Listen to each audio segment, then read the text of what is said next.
اللہ تعالی فی محکم تنزیلی لقد کان لکم فی رسول اللہ اسوۃ حسنہ۔ محترم بھائیو، عزیز بزرگوں اور دوستو، موجودہ دور میں جو بڑی ہی مشکلات ہیں، بہت زیادہ فتنے اور آزمائشوں کا دور ہے، اس میں سے ایک بہت بڑی آزمائش ایک دیندار آدمی کے لیے بچوں کی تربیت بن چکی ہے۔ اب قرآن پاک کی آیت سمجھ آتی ہے، انما اموالکم و اولادکم فتنہ۔ اللہ تعالیٰ فرماتے تمہارے مال اور تمہاری اولاد یہ ایک فتنہ ہے، آزمائش ہے۔ جو اس آزمائش میں سرخرو ہو جائے، کامیاب ہو جائے، عندہ اجر عظیم، اللہ تعالیٰ پھر اس کو ثواب بھی بہت بڑا دیں گے۔ تو یقین مانیے ایک باپ کی حیثیت سے میں یہ بات کہہ رہا ہوں، جو معاشرے کا موجودہ چلن ہے، جو عمومی مزاج ہے، ایک بے دین آدمی کو فکر نہیں ہوتی، اس کی اولاد جدھر مرضی جائے اس کو کوئی پرواہ نہیں ہوتی، اس کے لیے تو سارا کچھ پیسہ ہی ہے، دولت ہی ہے۔ وہ نماز پڑھے نہ پڑھے، روزہ رکھے نہ رکھے، زکوٰۃ دے نہ دے، توحید پہ رہے شرک پہ رہے، اسے کوئی پرواہ نہیں۔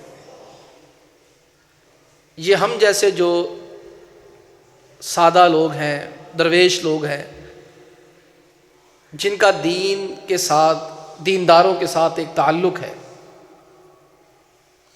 وہ اس حوالے سے یقینی طور پر میری طرح بڑے ہی پریشان بھی اور متفکر اور رہتے ہوں گے، بہت سوچتے رہتے ہوں گے۔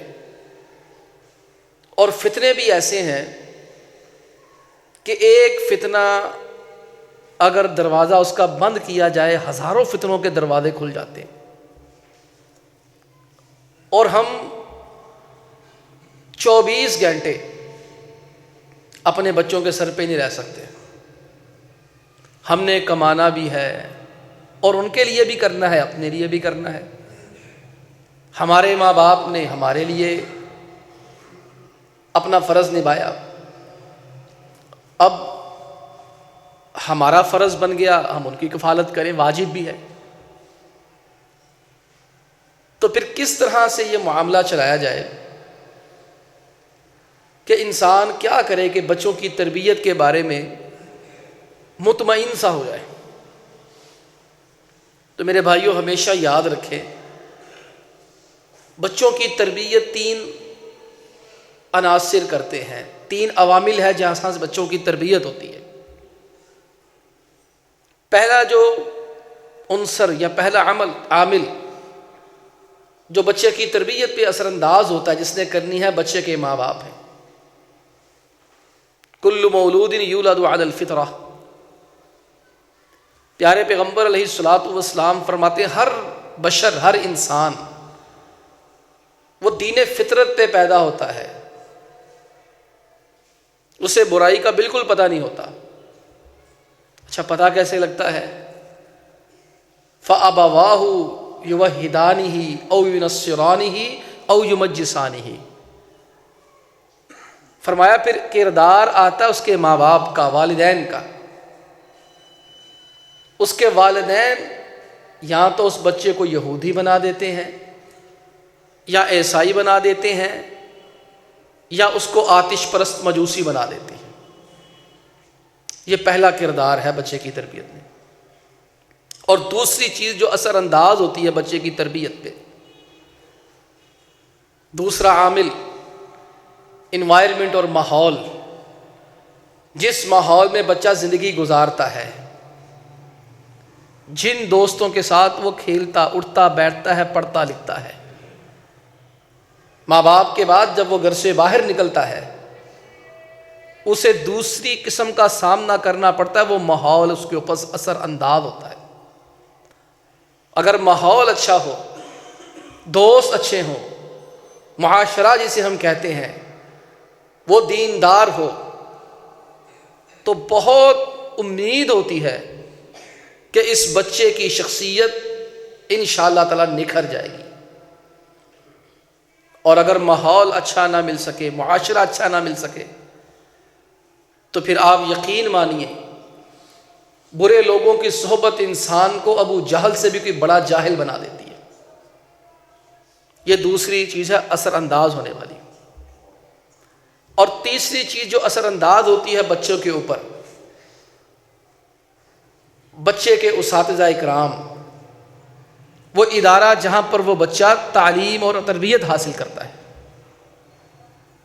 جو اساتذہ کا مزاج ہوتا ہے عمومی طور پر وہی مزاج اس کے شاگرد کے اوپر اثر انداز ہوتا ہے۔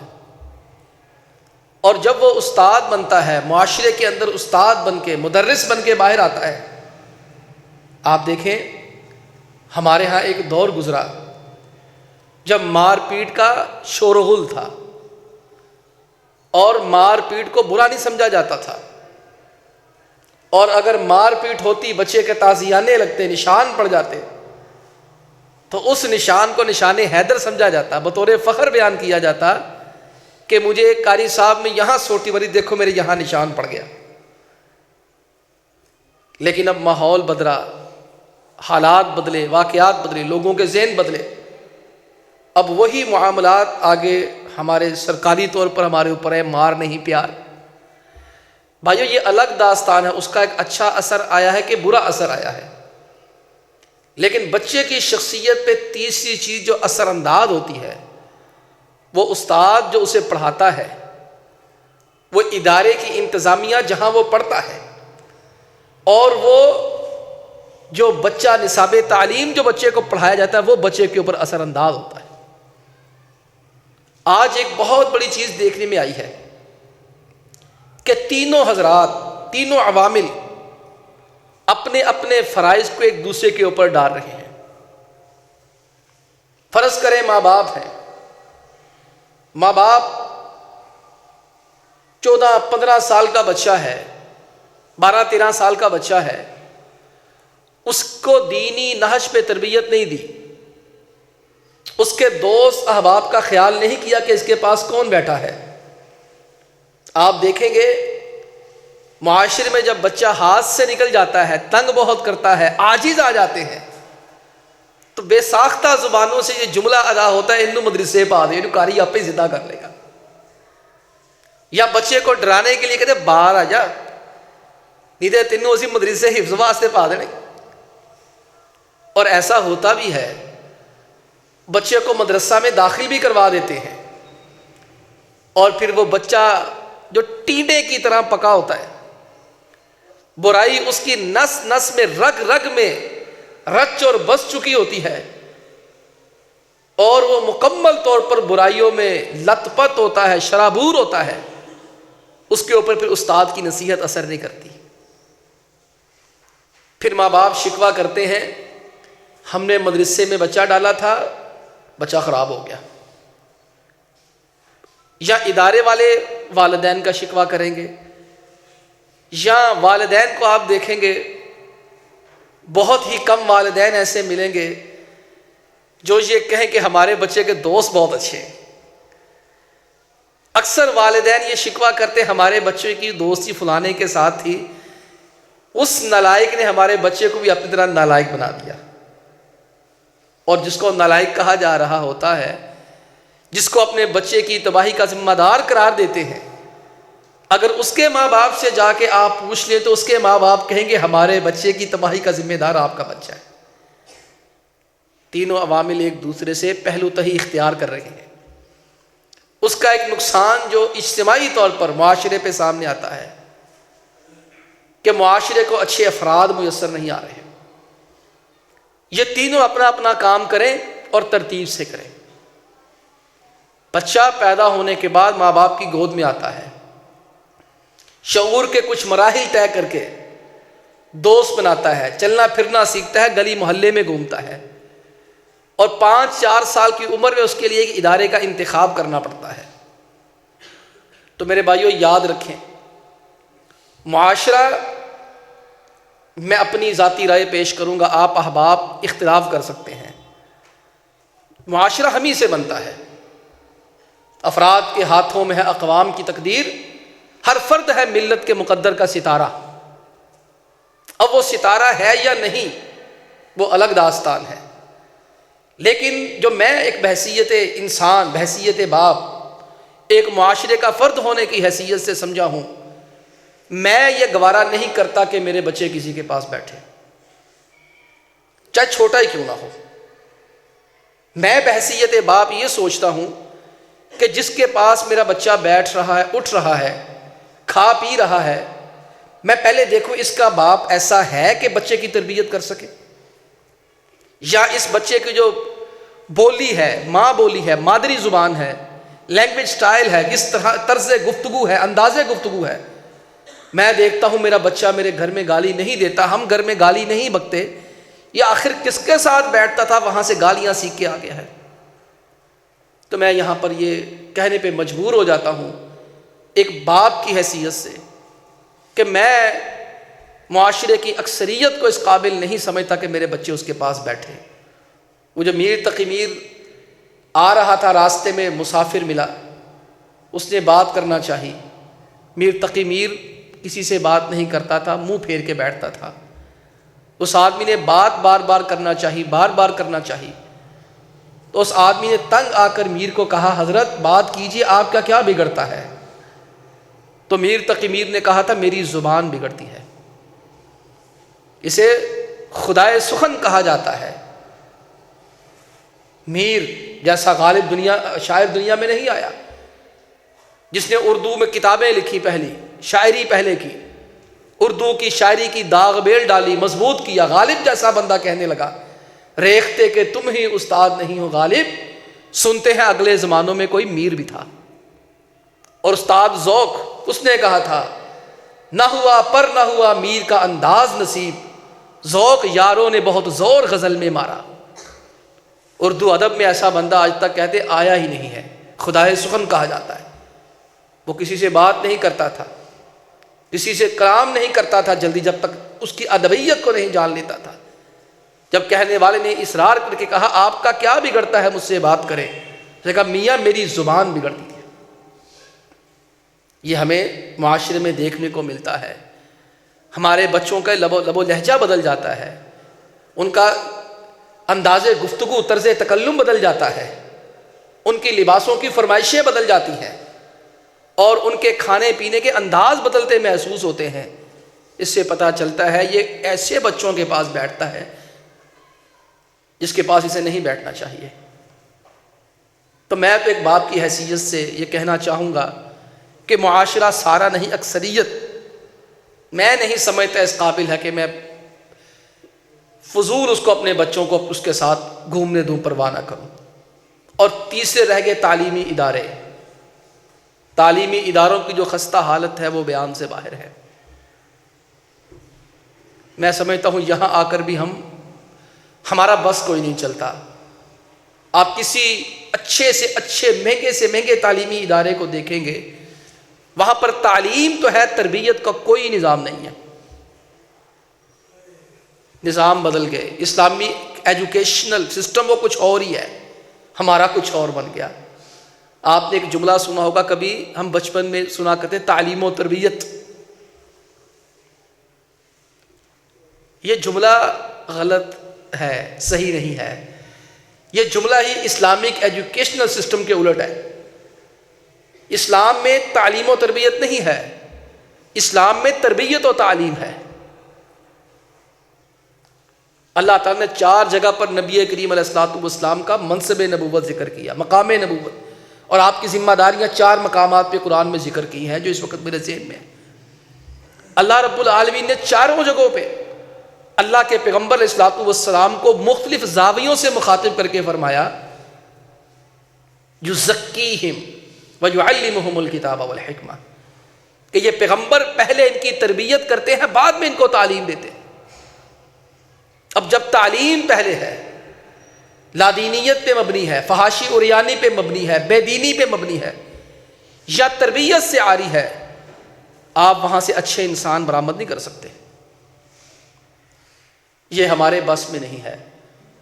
آپ زیادہ سے زیادہ کوشش کریں گے، میں زیادہ سے زیادہ کوشش کروں گا، ایک چھوٹا موٹا سکول بنا کے بیٹھ جاؤں گا، لیکن جو نظام تعلیم ہے، جو ایجوکیشنل سسٹم ہے، جن افراد کا یہاں پہ کڑا سا ایک قبضہ ہے، قبضہ مافیا ہے، تعلیمی سسٹم پہ بھی قبضہ مافیا بیٹھے ہیں، ایجوکیٹر والے بیٹھے ہیں، دانش والے بیٹھے ہیں، آپ کے ڈی پی ایس والے بیٹھے ہیں، بڑی بڑی یونیورسٹیاں بیٹھی ہیں۔ اگر میں نے کسی جگہ پہ اسلام کا نام لیا، وہیں پر میرے ادارے کو آگے بڑھنے سے روک دیا جائے گا۔ تو بھائیو، 3 میں سے 2 چیزیں میرے اور آپ کے ہاتھ سے نکل رہی ہیں، لیکن ایک چیز تو ہے نا، ہمارا گھر تو ہمارے ہاتھ میں ہے، ہمارے بچے تو ہمارے ہاتھ میں ہیں۔ کیوں نہ ہم یہ عزم مصمم کریں، پختہ ارادہ کریں، اپنے بچے کے اوپر فوکس کریں، چھوڑ دیں زمانے کو، اس کا شکوہ کرنا بجا ہے، چھوڑ دیں اداروں کو، ان کا شکوہ کریں، سمنے فضول ہے۔ جہاں بس نہیں چلتا وہاں شکایتیں کرنے کا فائدہ ہی کوئی نہیں ہوتا، وہاں بات کرنے کا فائدہ ہی کوئی نہیں۔ شکوائے ظلمت شب سے تو کہیں بہتر تھا، اپنے حصے کی شمع تو جلاتے جاتے۔ ضبط لازم ہے مگر دکھ ہے قیامت کا فراز، ظالم اب کے بھی نہ رویا تو مر جائے گا۔ اگر اب ہم نہ اٹھے، اب ہم نے یہ سوچ پیدا نہ کی، خدا نہ کرے کہ ایسا مسئلہ نہ آ جائے کہ ہماری نسلوں کو، آنے والی نسلوں کو دین کے بارے میں ذرا سے بھی معلومات نہ ہو۔ عزیزو، یہاں میں اور آپ کمر بستہ ہو جائیں۔ میں نے شروع میں آیت پڑھی، لَقَدْ كَانَ لَكُمْ فِي رَسُولِ اللَّهِ أُسْوَةٌ حَسَنَةٌ۔ اللہ تعالیٰ فرماتے ہیں پیغمبر خدا علیہ السلام کی جو ذات گرامی ہے، یہ تمہارے لیے ایک آئیڈیل ہے، ایک نمونہ ہے، اچھا آئیڈیل ہے۔ تم ان کے کردار کی روشنی میں، ان کے اعمال اور اقوال کی روشنی میں، افعال کی روشنی میں اپنی زندگی کا کوئی سا بھی لائحہ عمل طے کرنا چاہو وہ کر سکتے ہو۔ یہ ماں باپ کا فرض بنتا ہے وہ بچے کی تربیت کریں، اور بچے کی تربیت کے حوالے سے جو پہلی چیز ہے، بچے کی عقیدہ توحید پہ تربیت کرنی ہے۔ نوح علیہ الصلوۃ والسلام، اچھا میں اب یہ تصویریں بنتی دیکھتا ہوں نا، میری بھی بن جاتی ہیں، آپ کی بھی بن جاتی ہیں، تو اب مجھے احساس ہوتا ہے کہ نوح علیہ الصلوۃ والسلام کی قوم میں شرک کیسے آیا ہوگا۔ یہ ود، یہ یغوث، یہ یعوق، یہ نصر، یہ کہ برے لوگ تو نہیں تھے نا، یہ اچھے لوگ ہی تھے نا۔ اب دیکھیں کہ یہ بیماری ہم اہل توحید کے اندر بھی سرایت کر گئی۔ دنیا میں سب سے پہلے شرک ہوا وہ تصاویر کی وجہ سے ہوا۔ آج بھی ہمارے ہاں لوگ فلانے شیخ الحدیث صاحب کے ساتھ بطور تبرک یادگار تصویر بنا رہے ہیں، فلانے مفتی صاحب کے ساتھ یادگار تصویر بنا رہے ہیں، فلانے کی ناجائز ویڈیو بن رہی ہے، فلانے کی تصویر کشی ہو رہی ہے۔ اب یہاں تک بات پہنچ گئی کہ جس طرح ہمارے بچپن میں وہ گانوں کی تشہیر کے لیے، فلموں کی تشہیر کے لیے میراثیوں کی تصویریں لگا لگا کر چوکوں چوراہوں میں لگائی جاتی تھی، ٹانگوں پہ تصویریں لگا کر گھمائی جاتی تھی، اعلان کیا جاتا تھا فلانے سینمے میں فلانا تھیٹر لگے گا، فلانا بندہ آئے گا۔ اب ہم دینداروں نے بھی یہ کام کرنا شروع کر دیے ہیں، تصاویر لگانا شروع کر دی ہیں۔ اشتہارات سے کام چل جاتا ہے، اب اشتہاروں پہ بھی تصویریں آنا شروع ہو گئی ہیں۔ تو اب یہ صورتحال دیکھ کے مجھے اندازہ ہوتا ہے کہ سب سے پہلے قوم نوح میں شرک کیسے آیا ہوگا۔ بندہ یہ سوچتا ہے یار یہ تو سارے دیندار تھے، توحید نوح علیہ السلام سے پہلے تو شرک کی گنجائش ہی کوئی نہیں ہونی چاہیے۔ سب سے پہلے تصویر سازی بنی، پہلے نیک لوگوں کی تصویریں بنائی، گھروں میں لگائیں، چلو ان کو دیکھیں گے شوق پیدا ہوگا۔ اچھا پھر اس کے بعد کہا نہیں نہیں یار وہ عبادت گاہوں میں ان کی تصویریں لگاتے ہیں نا، پھر زیادہ شوق پیدا ہوگا۔ ایک نسل، اگلی نسل، اگلی نسل، شیطان نے دل میں ڈالا اللہ کے بندو تمہارے ماں باپ ان کو سجدے بھی کیا کرتے تھے، ان کی عبادتیں بھی کیا کرتے تھے۔ تو بھائیو سب سے پہلے میری گزارش ہے، جن کو اللہ تعالیٰ نے عقیدہ توحید سے نوازا ہوا ہے، خدا را وہ اپنے بچوں کی توحید کی حفاظت کریں، اپنے بچوں کو یہ مت سمجھے کہ ہم توحید والے ہیں تو ہمارے بچے بھی توحید والے ہوں گے. اللہ کی قسم ایسا ہمیشہ نہیں ہوتا ہے. اپنی شخصیت پہ کبھی ناز نہ کرنا، اپنی تربیت پہ کبھی ناز نہ کرنا. یہ نہ سمجھنا کہ مجھے دیکھ کے میرا بیٹا صحیح ہو جائے گا، ایسا کبھی نہیں ہو سکتا. مجھے اس کی تربیت کے مراحل سے گزرنا پڑے گا. اس کے لیے پہلا مرحلہ ہے توحید. اللہ کے حبیب علیہ الصلوۃ والسلام اپنے کزن کے ساتھ، فرسٹ کزن کے ساتھ جا رہے ہیں. دورا رشتہ تھا. ویسے یہ رشتے میں نبی کریم علیہ الصلوۃ والسلام کے بھانجے بھی تھے. ام المومنین سیدہ میمونہ رضی اللہ تعالی عنہا کے بھانجے تھے، سگے بھانجے تھے. اس لیے تو گھر میں آتے جاتے تھے. تے چاچے دا منڈا گھر کہیں رہ سکتا، وہ ماسی گھر آتے تھی، چاچے دے پت گھر نہیں آتے، کزن گھر نہیں آتے رہتے. وہ اپنی ماسی کے گھر رہنے کے لیے خالہ کے گھر آتے تھے. بھانجے بھی تھے اللہ کے حبیب علیہ الصلوۃ والسلام کے. جناب عباس کے صاحبزادے بھی تھے. اب نبی کریم علیہ الصلوۃ والسلام کا گھرانہ ہے تو اللہ کے نبی علیہ الصلوۃ والسلام کے ساتھ جا رہے ہیں. تو اللہ کے نبی علیہ الصلوۃ والسلام اس بچے کی تربیت توحید کے اوپر کر رہے ہیں. یا غلام انی اعلمک کلمات احفظ اللہ یحفظک احفظ اللہ تجدہ تجاہک. بیٹا میں تجھے چند باتیں سکھا دیتا ہوں، یاد کر لو. احفظ اللہ یحفظک، اللہ کی حفاظت کرنا، اللہ تیری حفاظت کرے گا. بھئی ہم نے اللہ کی کیا حفاظت کرنی ہے؟ مراد ہے اللہ کے احکامات کی حفاظت کرنا، اس کی پابندی کرنا. جہاں کہا ہے وہاں کر لینا، جہاں روکا ہے وہاں رک جانا.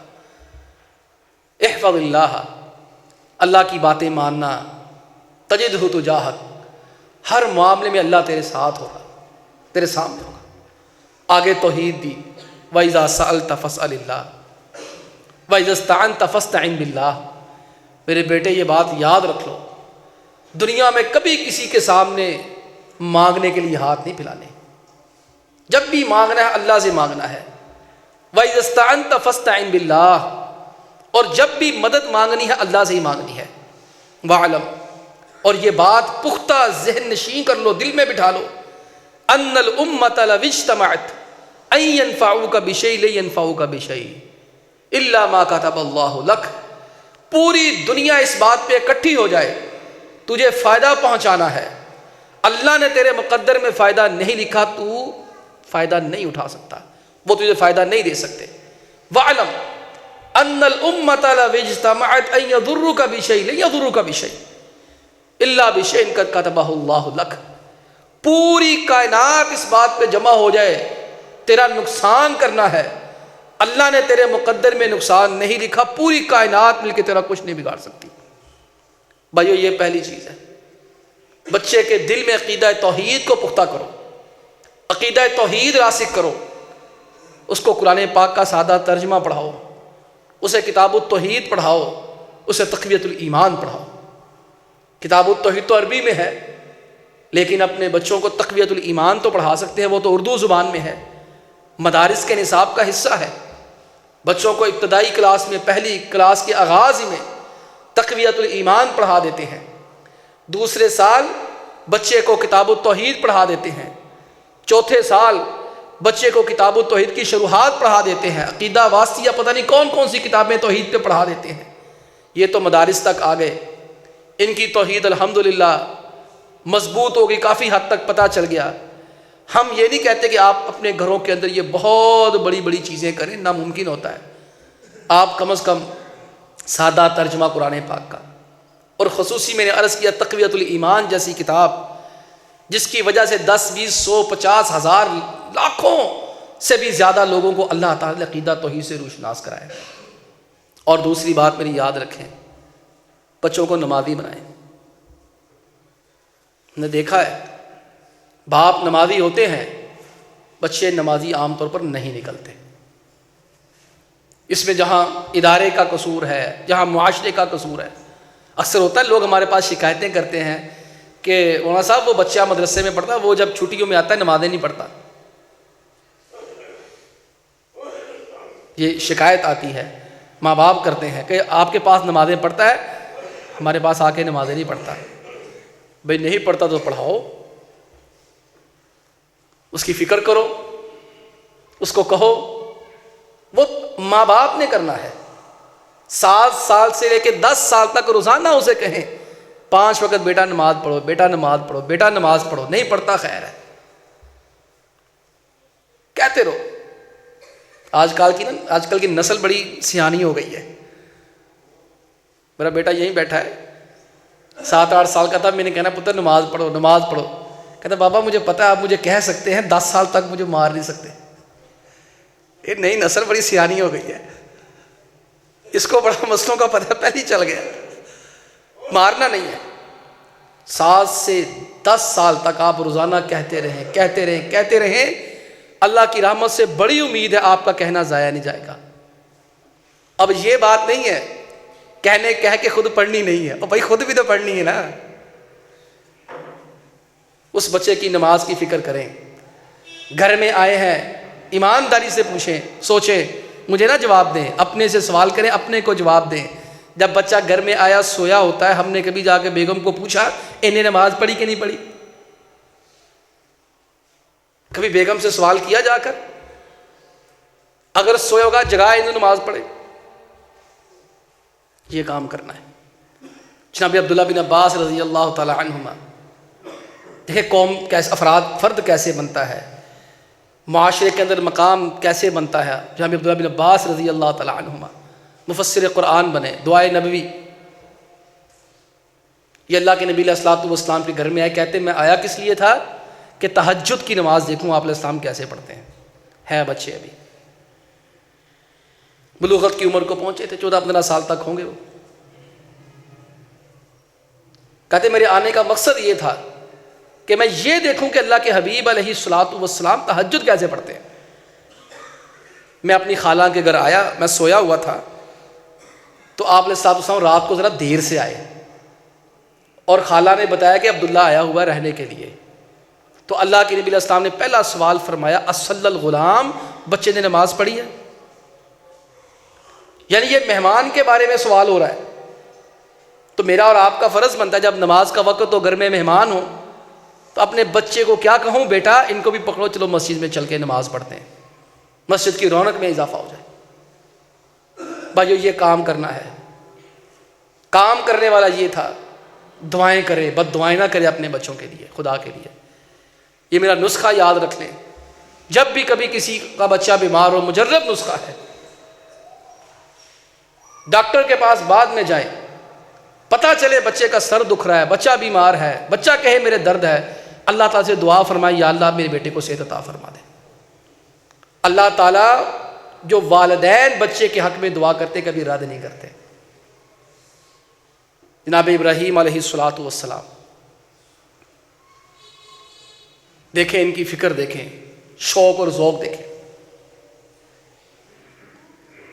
اپنے بچے کو ٹھہرایا۔ ہم دیکھیں، ہم کوئی جگہ لینی ہوتی ہے، مکان، کوئی پراپرٹی لینی ہوتی ہے، ہم صرف پراپرٹی ویلیو دیکھتے ہیں، پراپرٹی ویلیو دیکھتے ہیں کہ پراپرٹی ویلیو کیسی ہے، سوئی گیس ہے، بجلی ہے، پانی آ رہا ہے، سڑکیں بنی ہوئی ہیں، پارک بنے ہوئے ہیں، بازار قریب ہے۔ کوئی بات نہیں، یہ انسانی ضروریات ہیں، یہ ہر انسان کا حق ہے وہ کرے۔ اللہ سبحانہ و تعالیٰ نے ان چیزوں پہ قدغن نہیں لگائی، ممانعت نہیں فرمائی۔ لیکن بھائیوں کبھی یہ سوچے، کبھی یہ بھی غور کیا ہے میں نے اور آپ نے سوچا ہے مسجد کے پڑوس میں گھر لے لو؟ بلکہ پراپرٹی ڈیلر جو بتاتے ہیں کہ مسجد کے قریب والا گھر ہوتا ہے وہ جلدی خریدتا ہی کوئی نہیں ہے، پھر شور بڑا ہوتا ہے تھے۔ مسجد کے قریب جو گھر ہوتے ہیں وہاں پر کرائے بڑے کم ہوتے ہیں، لوگ لینے کے لیے تیار ہی نہیں ہوتے۔ آپ جناب ابراہیم علیہ الصلوۃ والسلام کو دیکھیں، کہاں بچے کو صحرا میں چھوڑا۔ انی اسکنت من ذریتی بواد غیر ذی زرع عند بیتک المحرم ربنا لیقیموا الصلاۃ فاجعل افئدۃ من الناس تہوی الیہم وارزقہم من الثمرات لعلہم یشکرون۔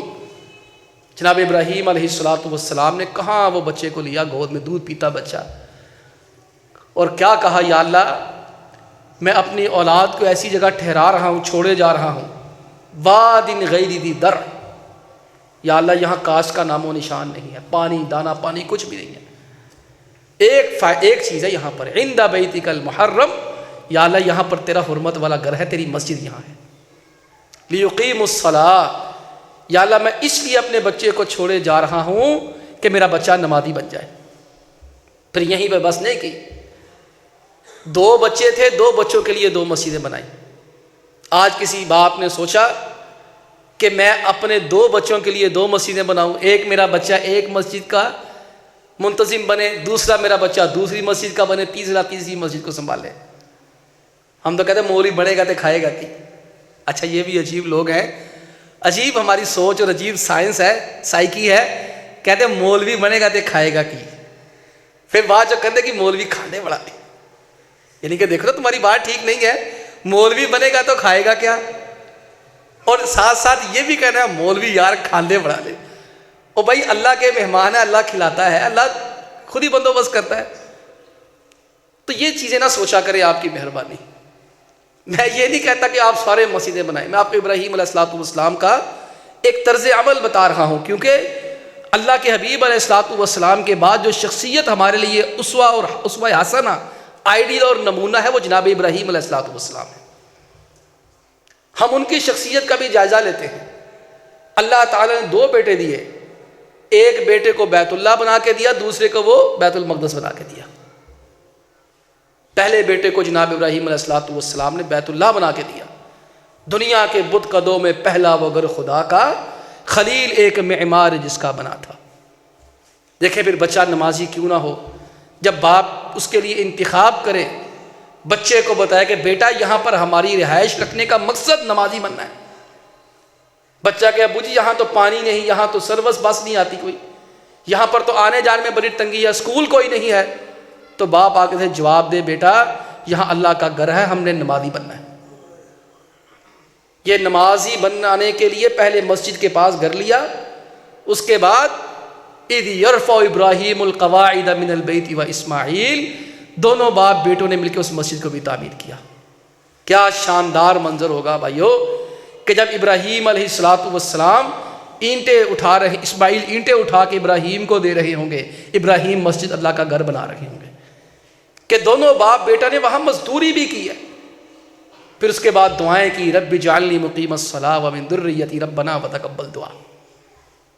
آج کون سا باپ ہے جس نے اپنے بچوں کے لیے نمازی ہونے کی دعائیں کی ہوں؟ کرتے ہوں گے، یہ دعا سب کو آتی ہے، نماز میں پڑھتے ہیں، لیکن بھائیو کبھی غور فکر اور شعور کے ساتھ بھی پڑھا کریں۔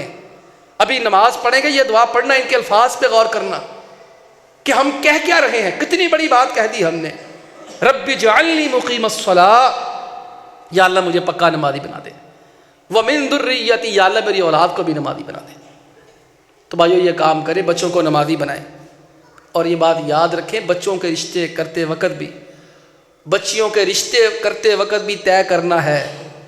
بیٹی اچھی بلی نمازی ہوتی ہے، لیکن جب اپنے گھر میں الوداع کر دے تو اس گھر سے الوداع کر دیتے ہیں، رخصت کر دیتے ہیں، تو اللہ کی بندی بے نمازی ہو جاتی ہے۔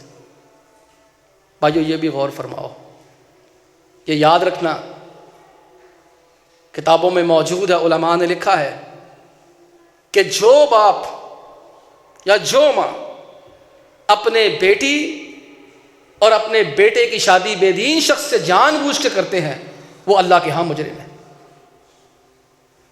کسی دیندار کو رشتہ نہیں دیں گے، یہ مولوی ہے، یہ صوفی ہے، یہ نمازی ہے، یہ ایسے ہے، یہ ویسے ہے۔ رشتے آتے ہیں 2، ایک دیندار کا آئے گا، کہہ رہے منڈا بہت چنگا پر کماندہ نہیں صحیح،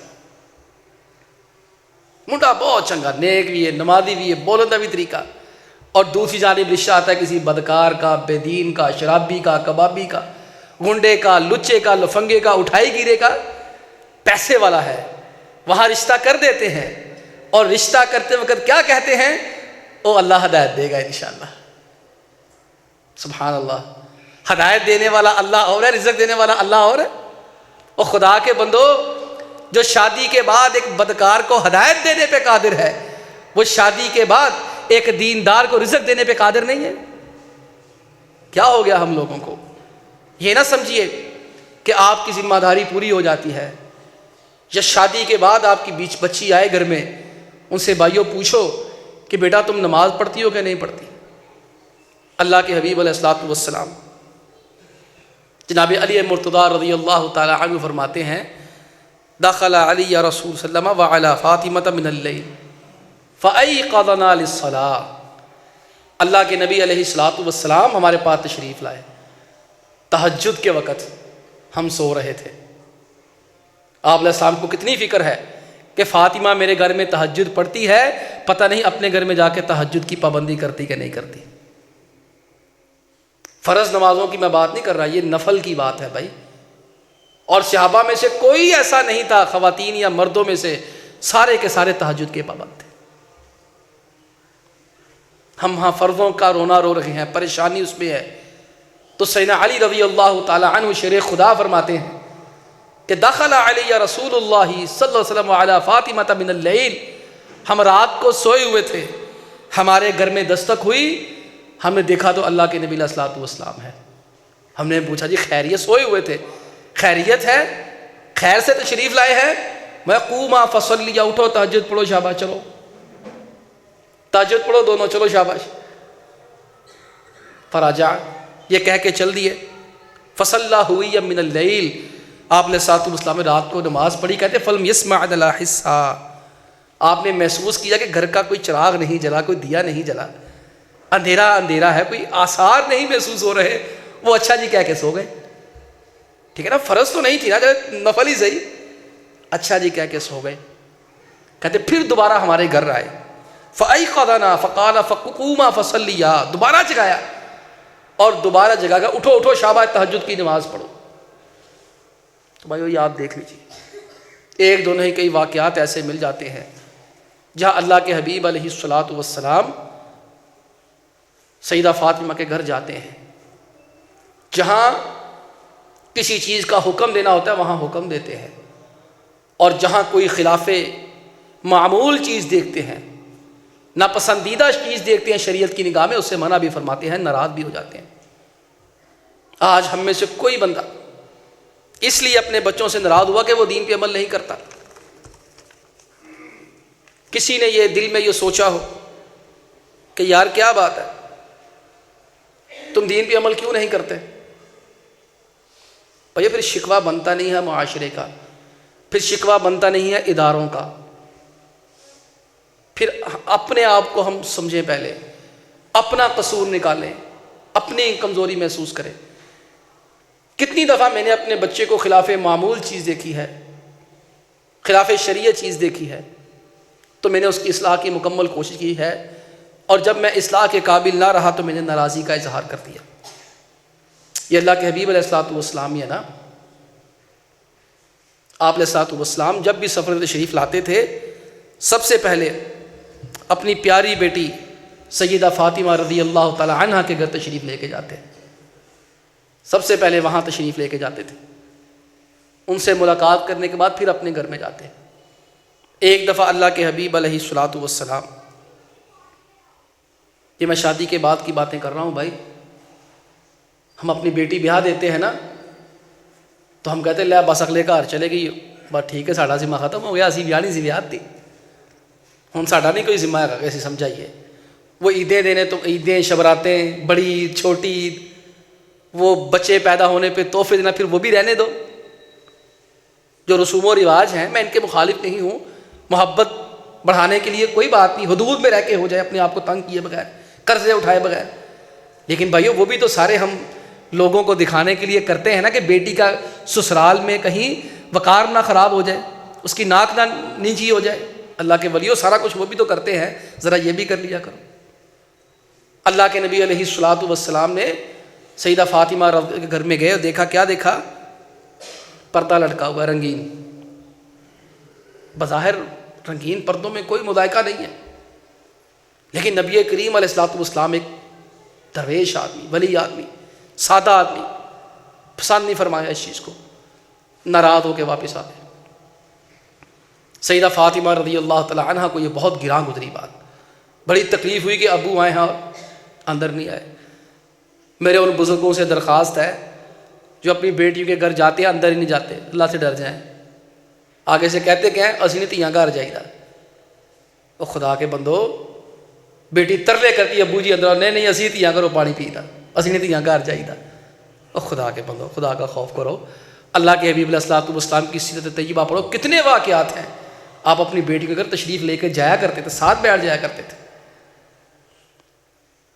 بیٹی کو تکلیف ہوتی ہے کہ باپ گھر پہ آیا ہے، دروازے پہ آیا ہے، اندر نہیں آ رہا، اصلی تو یہاں کا آ رہی ہے، اصلی پانی پی رہا ہے. تو وہ منتیں کر کے تھک جاتی ہے، ترلے مار مار تھک جاتی ہے. خدا سے ڈر جاؤ. باہر کیف سیدہ علی فرماتے ہیں رضی اللہ عنہ کہ میں گیا تو فاطمہ پریشان بیٹھی ہیں. میں نے کہا کیا ہو گیا آپ کو؟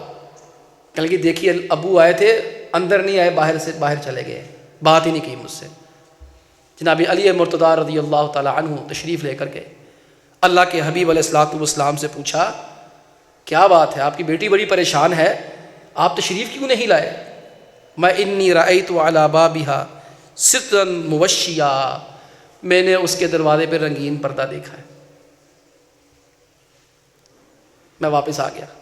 مالی وللدنیا، ہمیں دنیا سے کیا لینا دینا، ہمارا دنیا سے کیا تعلق ہے. علی مرتضیٰ رضی اللہ تعالی عنہ سیدہ فاطمہ رضی اللہ تعالی عنہ کے پاس کہا آپ اس لیے ناراض ہوئے ہیں، آپ نے دروازے پہ یہ لگایا ہوا تھا.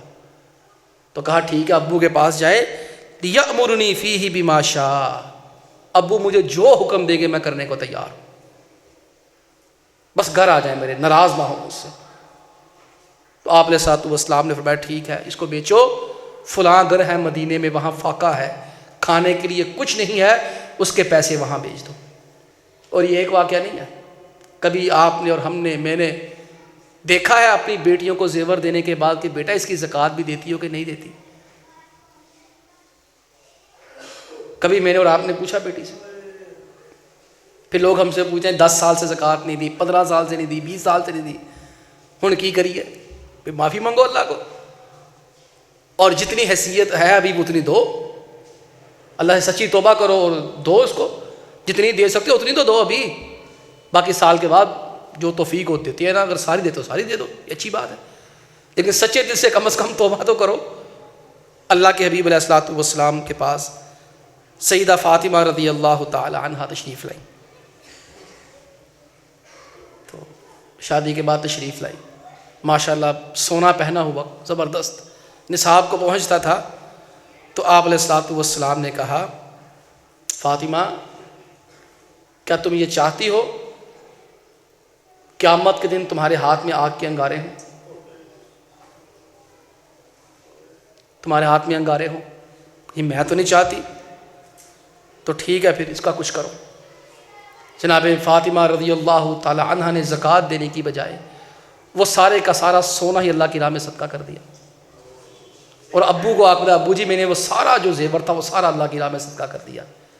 آپ علیہ الصلوۃ والسلام کا جملہ دیکھیں، ہماری بیٹی ہماری بیوی اللہ کی راہ میں چیزیں دے دے، ہم پریشان ہوتے ہیں، لڑنے جھگڑنے پہ پہنچ جاتے ہیں، اے تو کی کرتا.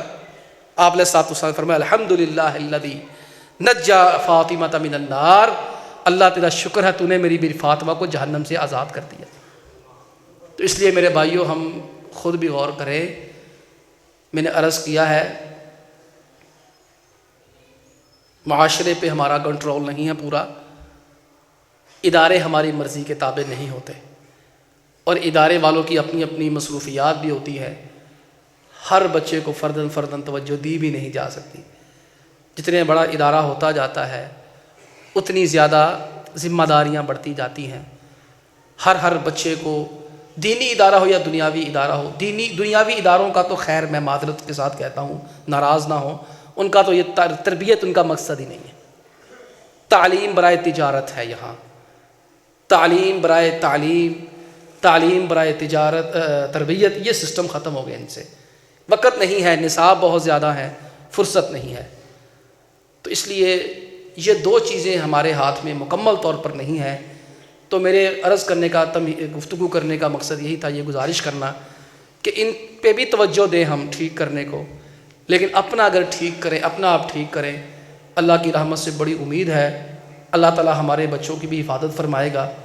اور جو آزمائش ہے اولاد کی شکل میں ہمارے ذمے ایک ذمہ داری ہے، اس آزمائش میں بھی اللہ میں سرخرو فرمائے گا. اللہ تعالیٰ مجھے بھی ہم سب کو اپنی اولادوں کی دین پہ تربیت کرنے کی توفیق عطا فرمائے، اور ہمیں اور ہماری اولادوں کو دین کا خادم بنائے. سبحان ربک رب العزت عما یصفون وسلام علی المرسلین والحمد للہ رب العالمین.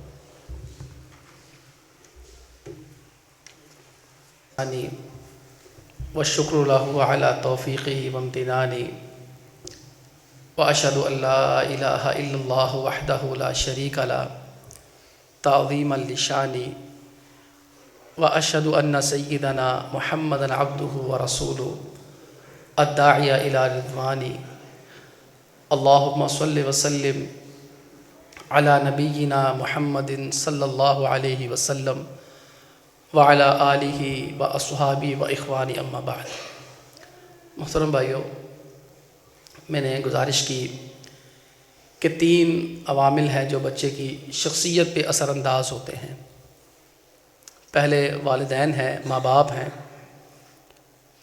اور زیادہ میں نے فوکس اسی بات پہ کیا کہ والدین بچوں کے معاملے میں زیادہ سمجھداری کا مظاہرہ کریں، ذمہ داری کا مظاہرہ کریں. ہم نے جو بچپن گزارا تھا وہ دور بہت پیارا تھا. ایک فطری بات ہے، دنیا جیسے جیسے زمانہ نبوت سے دور ہوتی جا رہی ہے بگاڑ آتا جا رہا ہے، اور آگے پتہ نہیں اور کتنا زیادہ بگاڑ آنا ہے. عین ممکن ہے کہ جب ہم مر جائیں، ہمارے بچے جوان ہوں، ہماری عمر کو پہنچیں، تو وہ بھی ہماری طرح کہے کہ پرانا دور بہت اچھا تھا. تو اس زمن کے اندر ہم بہرحال انسان ہیں. صرف گھر میں تو بچے کو قید نہیں رکھ سکتے، اس نے معاشرے میں بھی جانا ہے، اس نے تعلیم دینی ہو یا دنیاوی تعلیم، اس کے حصول کے لیے اس نے اداروں میں بھی جانا ہے. یہ ان چیزوں کے بغیر ہمارا گزارا نہیں ہے. یہ نہیں ہو سکتا کہ میں اپنے بچوں کو یا آپ اپنے بچوں کو گھر میں قید کر کے رکھ لیں. لوگوں نے ایسا کیا ہے، نتیجہ یہ نکلا کہ ان کے بچے بالکل دنیاوی اعتبار سے ختم ہو گئے. بیچارے وہ سروائیو نہیں کر سکے معاشرے میں، کیونکہ ان کو معاشرے کے رجحانات کا اندازہ نہیں تھا، ان کو آگے کیسے چلنا ہے وہ نہ سمجھ سکے. تو اس لیے یہ 2 جو چیزیں ہیں، معاشرہ، دوست احباب وغیرہ، اور تعلیمی ادارے، ان میں یہی عرض کروں گا کہ اپنے بچوں کے بارے میں یہ خبر گیری ہم ضرور رکھیں. ہمارے بچے کس کے ساتھ آ رہے ہیں، جا رہے ہیں، ان کا دوست کون ہے، ان کے ساتھ اٹھنے بیٹھنے والا کون ہے، اس پہ بھی ذرا ایک توجہ رکھیں، اور بچے کو آسن انداز سے سمجھائیں کہ بھئی یہ آپ کے ان کے ساتھ اٹھنا بیٹھنا ٹھیک نہیں ہے.